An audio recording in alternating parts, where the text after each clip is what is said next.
o Espírito Santo, pessoa divina ou força ativa. A doutrina fundamental da nossa fé cristã está alicerçada na doutrina da Trindade.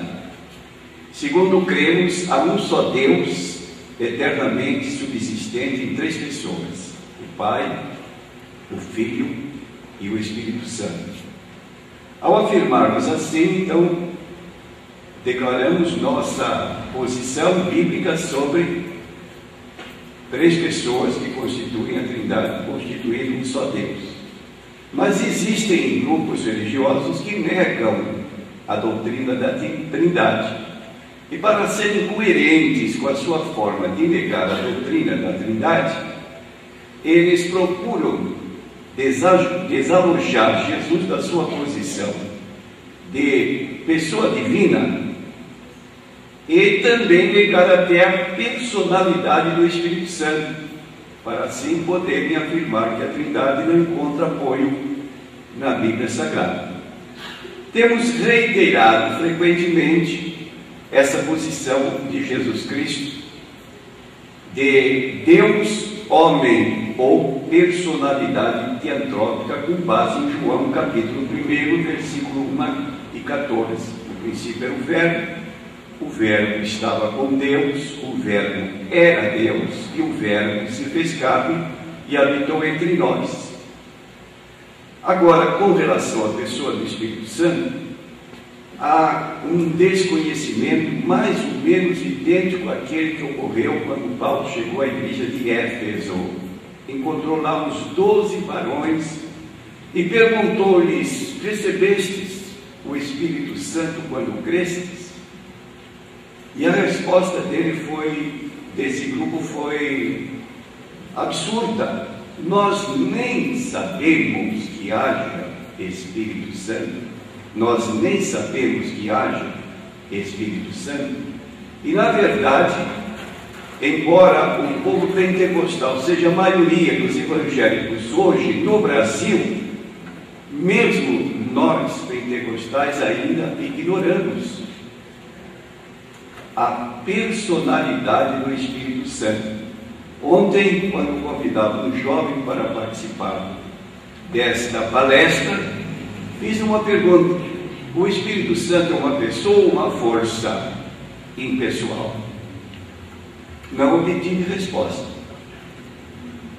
Ele titubeou, não sabia responder a pergunta. Você sabe responder a pergunta com bases bíblicas? Então é o que nós vamos fazer nesta tarde.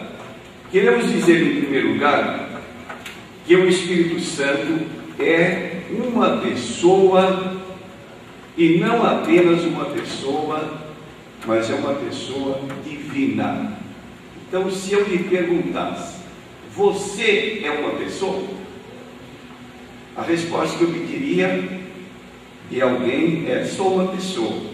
Mas por que você admite que você é uma pessoa? A resposta que eu tenho recebido frequentemente é: porque eu tenho um corpo. É certa essa resposta? Eu sou uma pessoa porque eu tenho um corpo? Então, pessoas que respondem assim confundem personalidade com corporeidade. Nós somos pessoas não porque temos um corpo, porque se assim fosse, até os animais irracionais que têm corpo poderiam ser chamados de pessoas. Mas você nunca disse à sua gatinha: dona gatinha. Nunca disse ao seu gato: senhor gato.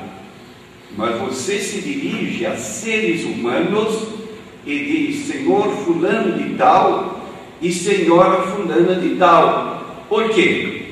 Porque você admite que são pessoas e o tratamento que se deve a elas é respeitoso. Então, queremos aqui apontar que uma pessoa, que pode ser uma pessoa espiritual ou uma pessoa física, você e eu somos pessoas físicas, porque além de pessoas temos um corpo. Então, pessoa é todo ser que possui 3 atributos, que é inteligência, que é volição e que é sensibilidade. Você sabia que você é uma pessoa porque você é um ser inteligente? O que é ser inteligente? É ter a capacidade de aprender, de conhecer. O que significa ter vontade própria? É aquela pessoa que determina a sua vontade, escolhendo, querendo, apontando aquilo que lhe é mais satisfatório. E o que é sensibilidade? É a capacidade que você tem de sentir alegria, de sentir tristeza, de amar, de odiar. Então nós somos pessoas humanas e o Espírito Santo é uma pessoa divina. Agora faltam as provas bíblicas. Podemos dizer que o Espírito Santo tem personalidade? E aí você vê na Bíblia, em 1 Coríntios 2:10, que Deus nos revelou pelo seu Espírito, porque o Espírito penetra todas as coisas até as profundezas de Deus. Este verbo penetra, em algumas traduções aparece pesquisa, em outras traduções aparece perscruta todas as coisas até as profundezas de Deus. Logo, o Espírito Santo tem inteligência. Vontade ou volição? O Espírito Santo tem vontade própria? Em 1 Coríntios 12, versículo 11, você encontra mais um só e o mesmo Espírito opera todas estas coisas, repartindo particularmente a cada um como quer. Querer denota vontade própria, volição. Então, é um atributo de personalidade. Terceiro, o Espírito Santo tem sensibilidade? Sim, em Efésios 4, versículo 30, declara: não entristeçais o Espírito Santo de Deus, no qual estáis selados para o dia da redenção. Podemos, pois, afirmar que o Espírito Santo tem atributos de uma personalidade. Quando você dialogar com alguém que lhe diga que o Espírito Santo é uma força ativa e não uma pessoa, a pergunta que você deve fazer é: você podia me definir o que é uma pessoa? Sabe quais são os atributos próprios de uma personalidade? E assim, geralmente você vai tomar conhecimento de que essas pessoas que negam a personalidade do Espírito Santo não sabem nem definir o que é uma pessoa, mas sabem afirmar que o Espírito Santo não é uma pessoa. Em segundo lugar, na Bíblia Sagrada, você encontra que o Espírito Santo exerce atividades pessoais. Você é uma pessoa e você fala. Você é uma pessoa e você pode orientar ou guiar uma pessoa, outra pessoa. Você pode testificar a outra pessoa. Você pode dialogar e tentar convencer alguém para aceitar o seu ponto de vista. Isso são atributos pessoais, atividades pessoais. O Espírito Santo, sendo uma pessoa, ele pode exercer atividades pessoais. Então a pergunta que se levanta: o Espírito Santo fala?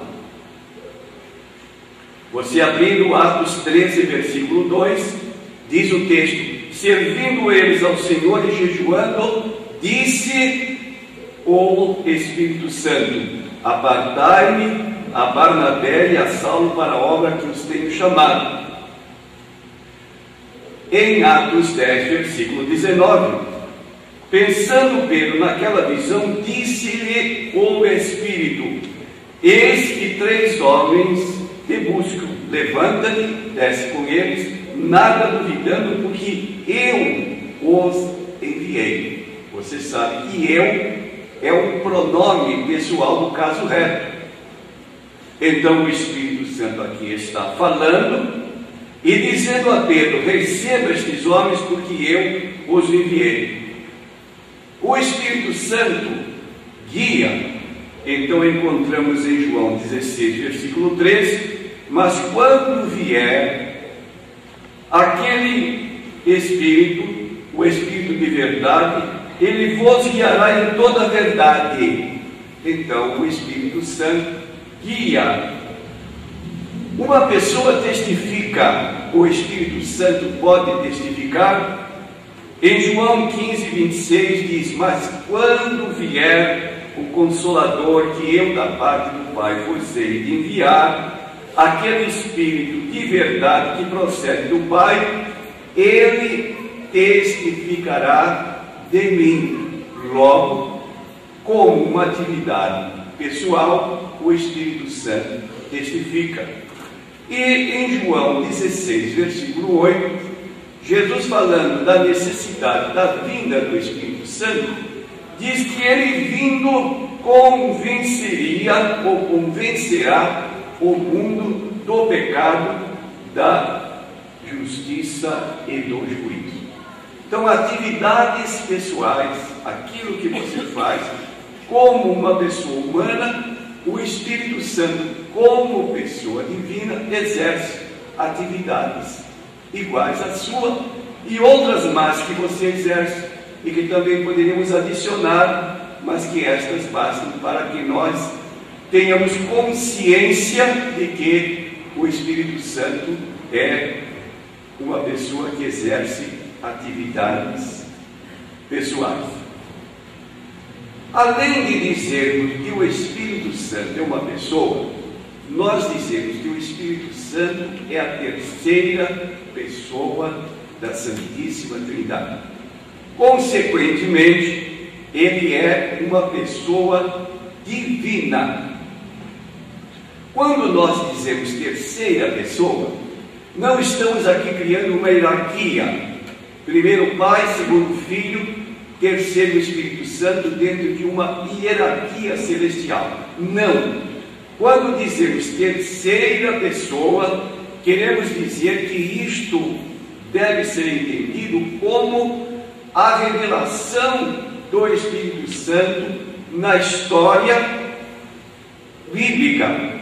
Então você lê em Hebreus 1:1 que, havendo Deus antigamente falado muitas vezes aos pais pelos profetas, a nós falou-nos nestes últimos dias pelo Filho. Então, primeiro, houve uma comunicação do Pai.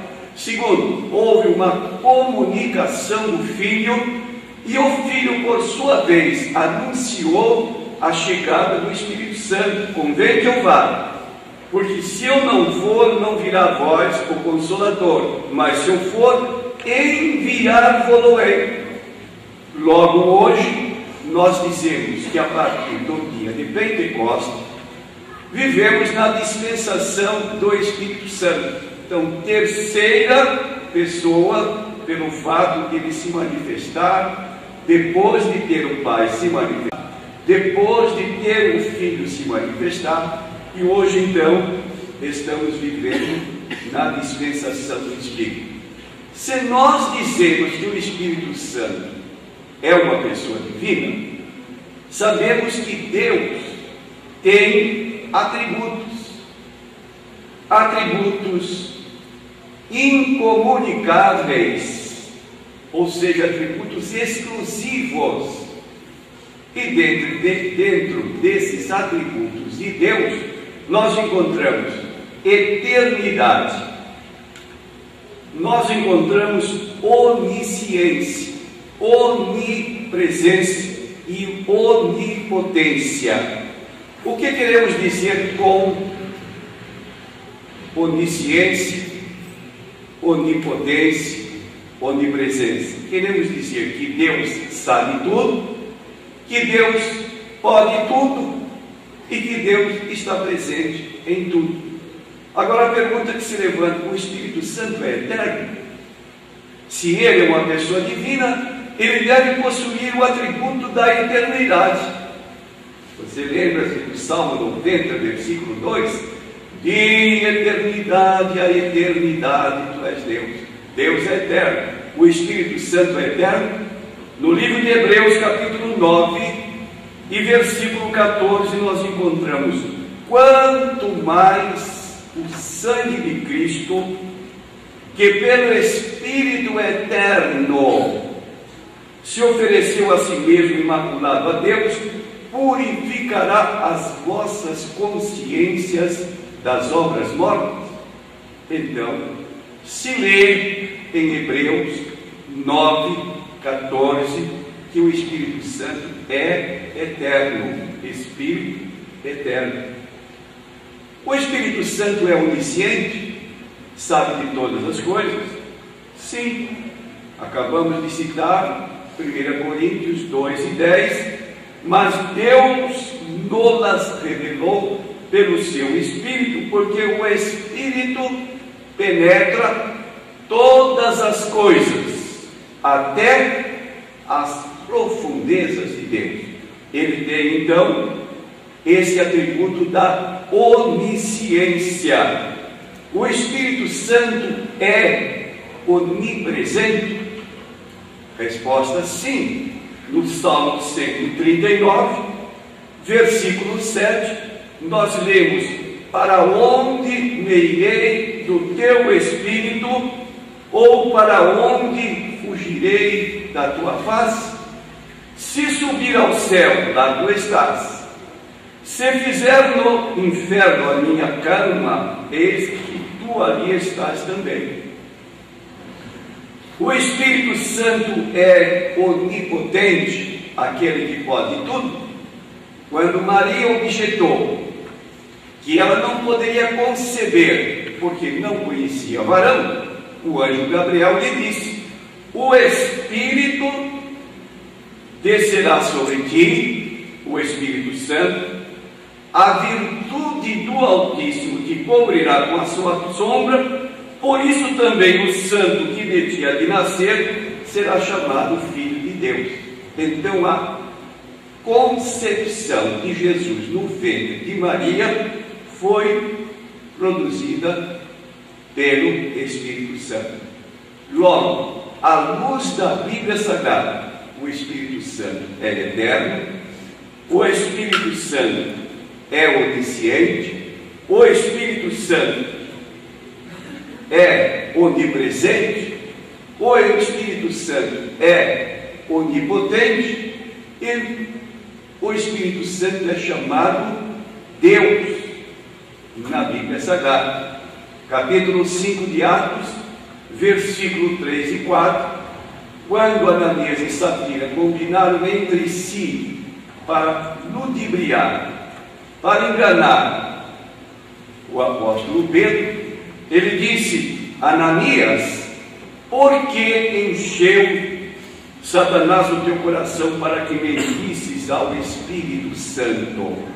Mentisses ao Espírito Santo e retivesses parte do preço da herdade, guardando-a não ficava para ti, vendida não estava em teu poder, porque formaste este desígnio em teu coração, não mentiste aos homens, mas mentiste a Deus. Então mentir ao Espírito Santo é mentir a quem? Mentir a Deus. É uma tentativa de mentir a Deus. Por quê? Porque o Espírito Santo é divino, é Deus, de acordo com a forma que nós cremos em um só Deus, eternamente subsistente em três pessoas: o Pai, o Filho e o Espírito Santo.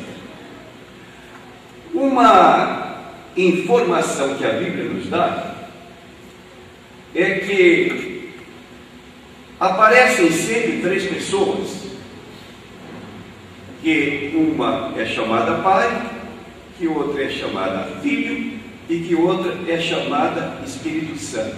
Então, o Espírito Santo aparece frequentemente nas Escrituras Sagradas ao lado do Pai e do Filho, como sendo uma pessoa igual aos dois primeiros mencionados. E as passagens mais conhecidas que nós temos é Mateus 28, 19, que é conhecida como a fórmula trinitária do batismo. Ide, ensinai todas as nações, batizando-as em nome do Pai e do Filho e do Espírito Santo.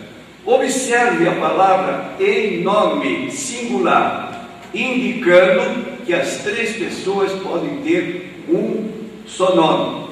Então, se nós reconhecemos pela palavra em nome do Pai a personalidade divina do Pai, se nós reconhecemos em nome do Filho a personalidade divina do Filho, obviamente, quando dizemos em nome do Espírito Santo, temos que admitir que o Espírito Santo é tão pessoal quanto o Pai e o Filho, porque são mencionados numa só expressão, em nome do Pai e do Filho e do Espírito Santo.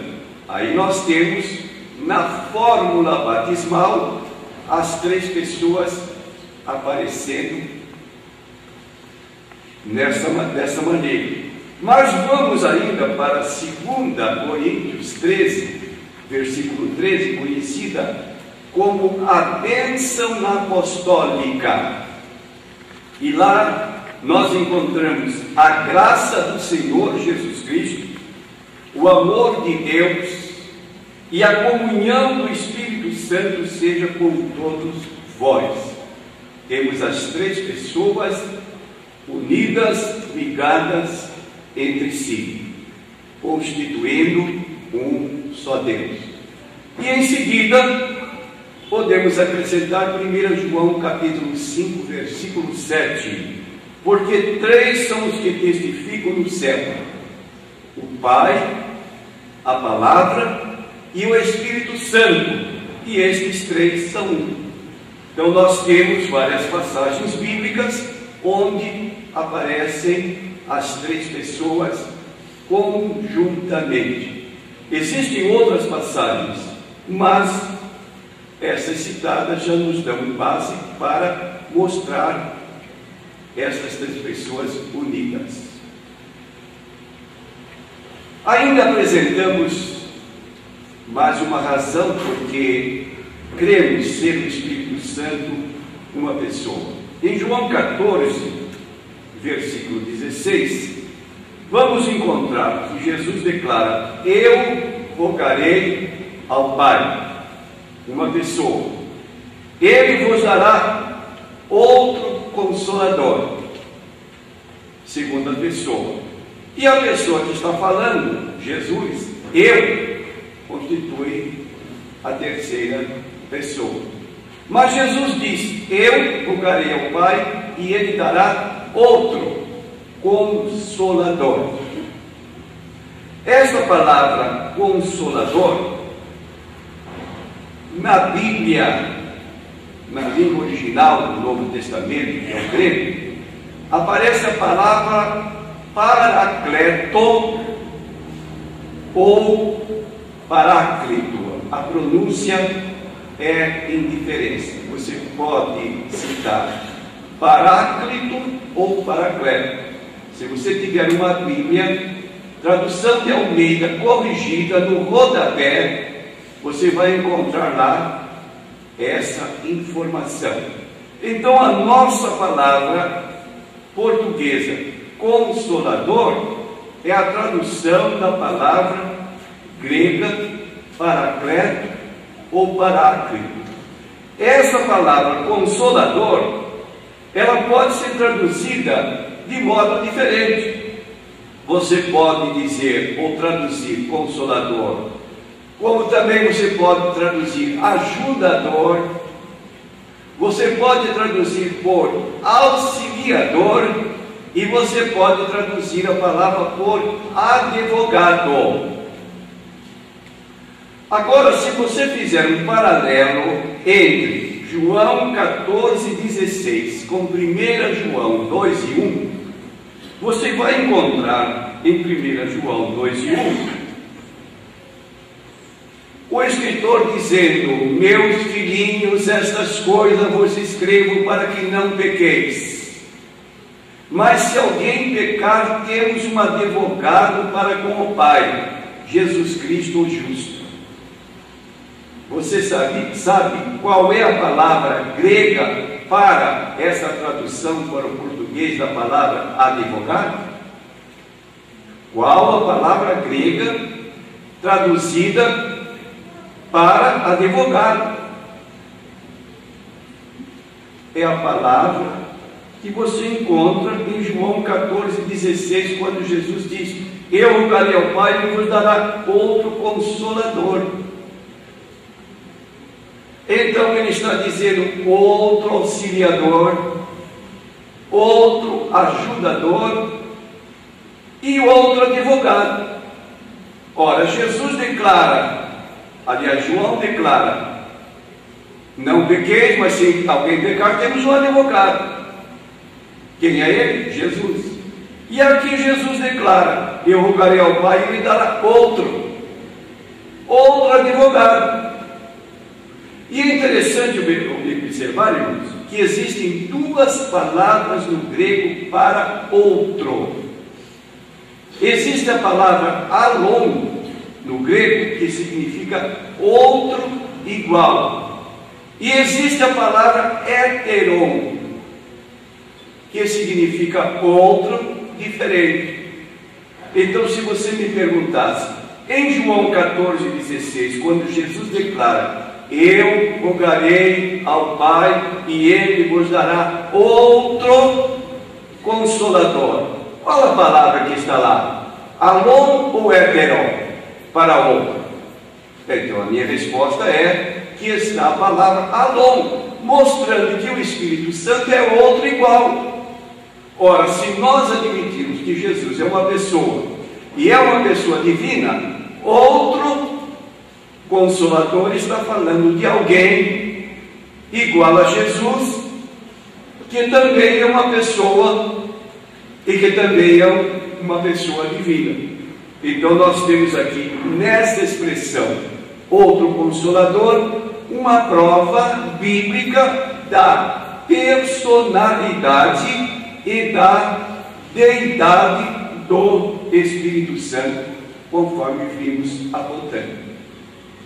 Agora, nós dissemos que existem grupos religiosos que negam a personalidade do Espírito Santo e usam de certos artifícios para poder apoiar sua forma de crer. Dentre esses grupos estão as Testemunhas de Jeová e os Espíritas, que não admitem a personalidade do Espírito Santo. Então, as Testemunhas de Jeová fazem algumas perguntas que às vezes nos deixam embaraçados. Dizem eles: pode uma pessoa ser cheia, batizada, ungida por outra pessoa? Então dizem para nós: no dia de Atos dos Apóstolos, no dia de Pentecostes, Atos dos Apóstolos, diz que o Espírito Santo desceu sobre quase 120 pessoas. Ora, como uma pessoa pode estar derramada sobre 120 pessoas?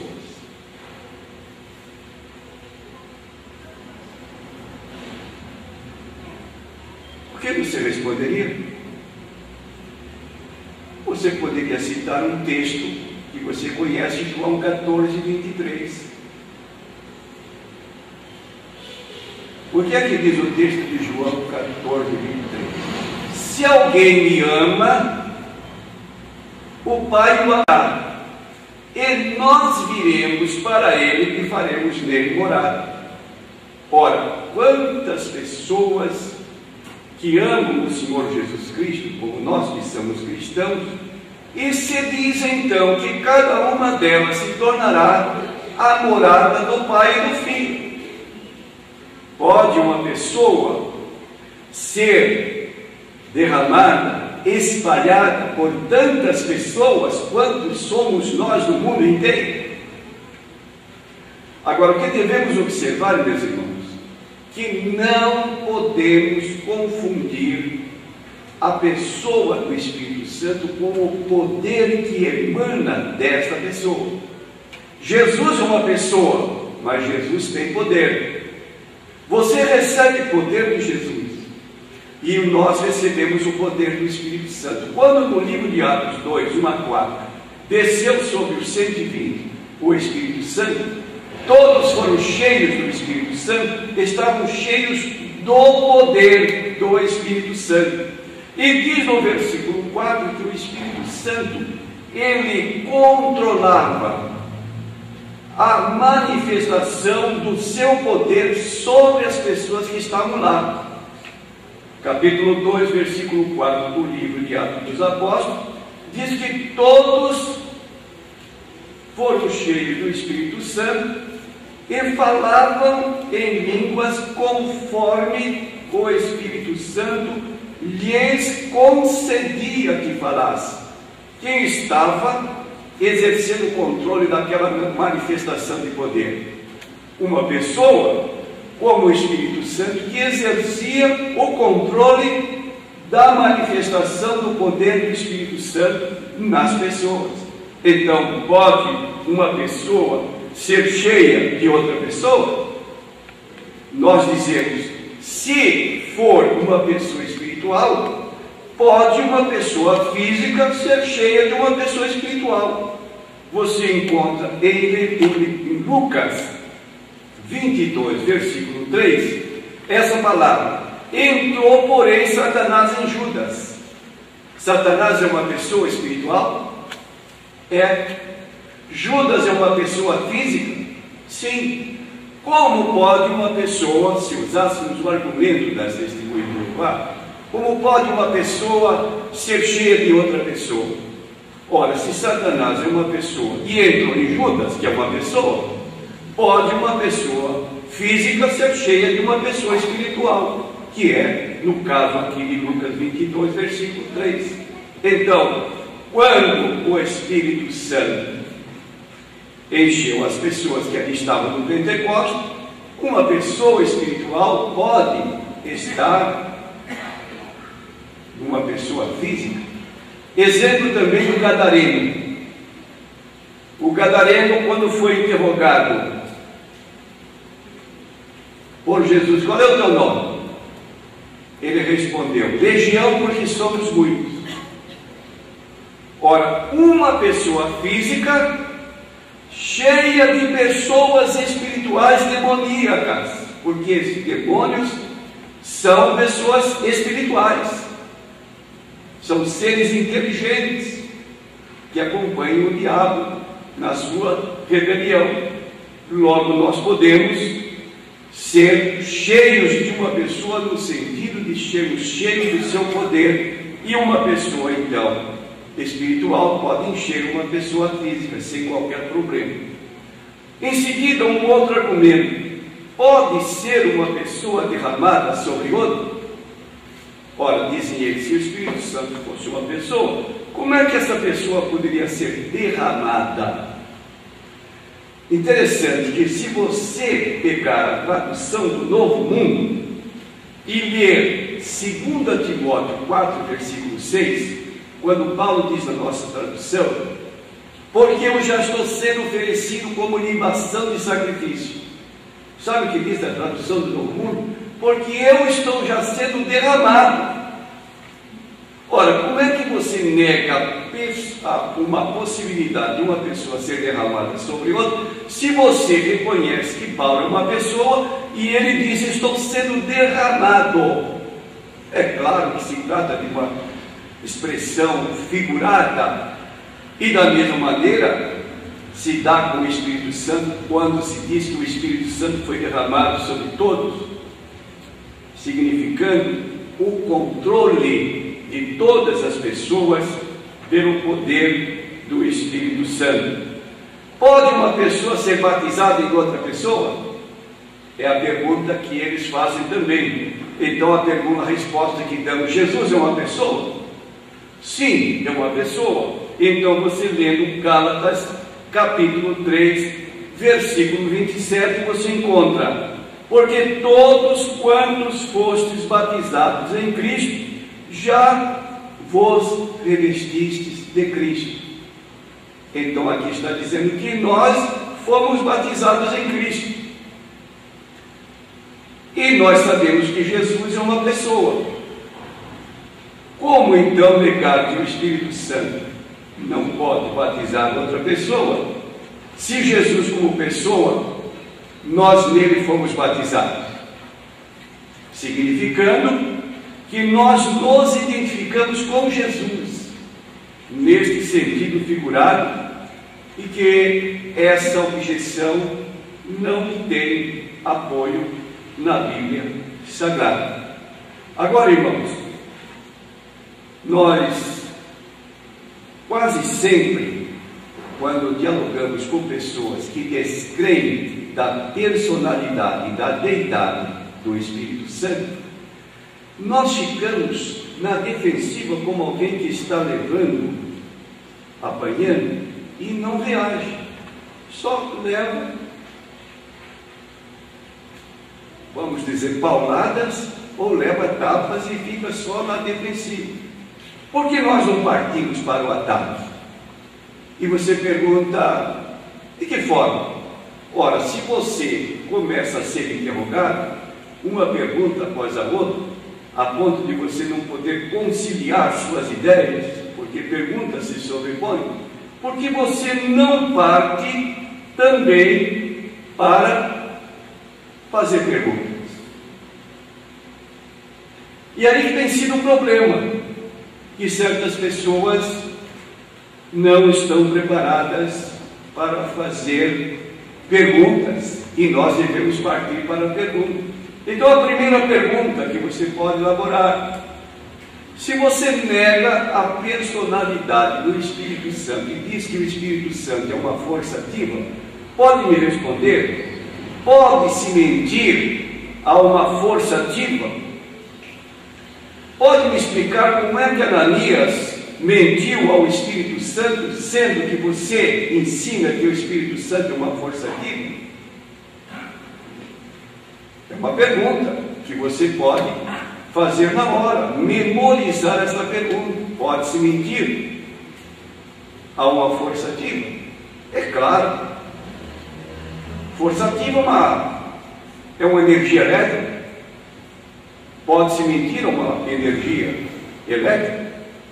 Pode-se mentir a eletricidade? Não. Mas pode-se mentir a alguém que seja uma pessoa. Logo, se a Bíblia declara que Ananias tentou mentir ao Espírito Santo, ele estava tentando mentir a uma pessoa, enganar uma pessoa, e isso pode acontecer com pessoas como nós, mas não com o Espírito Santo. Então, uma pergunta que você pode levantar. Segunda pergunta que nós sugerimos que você pode levantar: como se pode entristecer uma força ativa? É possível entristecer uma força ativa? É claro que não, mas diz em Efésios 4:30: não entristeçais o Espírito Santo. Ora, o Espírito Santo, como possuindo atributos de personalidade, que, como nós dissemos, são três: inteligência, vontade própria e sensibilidade, ele tem essa possibilidade de ser entristecido, mas não uma energia, não uma eletricidade, uma força impessoal. Então aí está uma segunda pergunta que você pode partir para fazer a pessoa que nega a personalidade do Espírito Santo. Terceira: se o Espírito Santo não é uma pessoa, como ele pode ser mencionado entre pessoas? Uma energia ou uma eletricidade entre pessoas? E você encontra em Atos 15:28 Na verdade, pareceu bem ao Espírito Santo e a nós não vos impor mais encargo algum, senão estas coisas necessárias. Veja que aqui diz, na verdade pareceu bem a quem? Ao Espírito Santo e a nós, apóstolos. Logo, o Espírito Santo é mencionado entre pessoas. Se ele fosse uma força impessoal, não poderia ser mencionado entre pessoas. Quarta pergunta: se o Espírito Santo não é uma pessoa, como se pode blasfemar contra o Espírito Santo? Pode-se blasfemar contra uma força ativa? É um absurdo você blasfemar contra uma energia elétrica ou contra uma força ativa. De força ativa que significa energia elétrica. Não se pode negar. E pode-se blasfemar contra uma energia elétrica? Não. Pode-se blasfemar contra uma pessoa? Sim.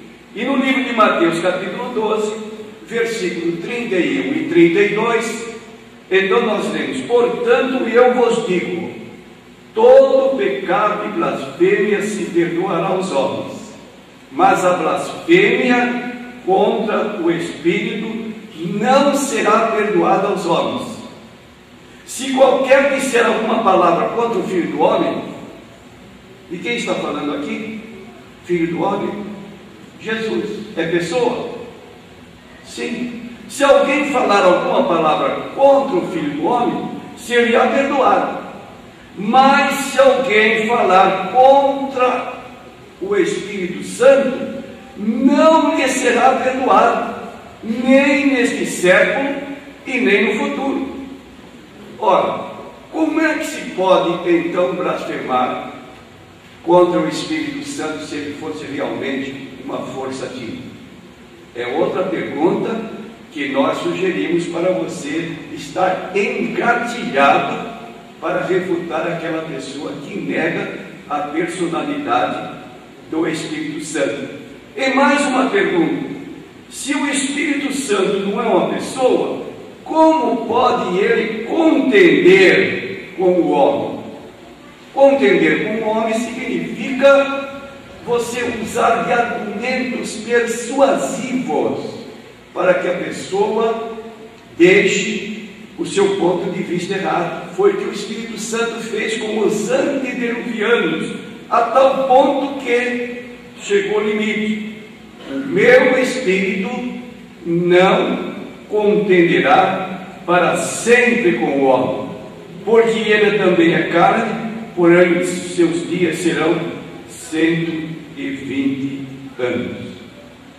Temos aqui 5 perguntas que você pode memorizar para poder repetir quando você encontrar com pessoas que neguem a doutrina da Trindade e como tal se alicerce na objeção, dizendo que o Espírito Santo não é uma pessoa, logo não se pode crer na Trindade. Concluindo, você encontra na Bíblia vários símbolos sobre a pessoa de Jesus Cristo. Jesus se apresenta como caminho, Jesus se apresenta como videira, Jesus se apresenta como pão, Jesus se apresenta como água. Estes símbolos aplicados à pessoa de Cristo tiram uma personalidade do próprio Jesus? Nós sabemos que não. Da mesma maneira, quando o Espírito Santo é apresentado dentro de símbolos, Mateus 3:11, ele é apresentado como símbolo do fogo. Por quê? Porque o fogo aquece, o fogo purifica, e o Espírito Santo atuando na vida de uma pessoa procede assim. O Espírito Santo é simbolizado pelo vento. O vento assopra onde quer. Significação do Espírito Santo na conversão das pessoas. Mas não é que o Espírito Santo seja um vento impessoal. Ele é apresentado como água. Quem crê em mim, como diz a Escritura, rios de água viva. Isso Jesus falando do Espírito Santo. Então ele é simbolizado como água. Ele é simbolizado como azeite, na parábola das 10 virgens. Fazer azeite na vasilha, pessoa cheia do Espírito Santo.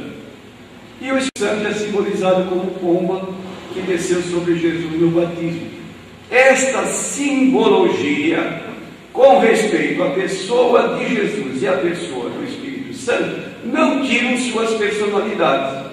Então nós dizemos, à luz da Bíblia Sagrada, que o Espírito Santo é uma pessoa, a terceira pessoa da Santíssima Trindade.